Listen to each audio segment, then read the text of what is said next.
అనంతపురం జిల్లాలో Rayadurgam rural CI Venkataramana దీపావళిని celebrate చేసుకున్నారు. కణేకల్ క్రాస్ వద్ద ఆర్జీటీ ఆధ్వర్యంలో నడుస్తున్న మనోవికాస కేంద్రంలోని దివ్యాంగులతో కలిసి సిఐ పండుగ వేడుకలు జరుపుకున్నారు. సుమారు 150 మంది పిల్లలకు స్వీట్లు పంపిణీ చేశారు. వారితో కలిసి దీపాలు వెలిగించి శుభాకాంక్షలు చెప్పి Diwali క్రాకర్స్ను కాల్చారు.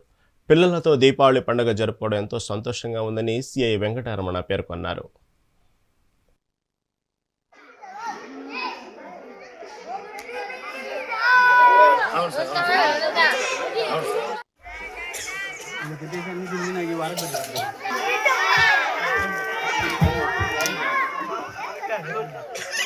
Happy Diwali.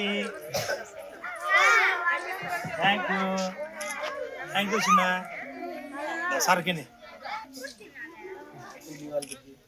Thank you sir. Thank you.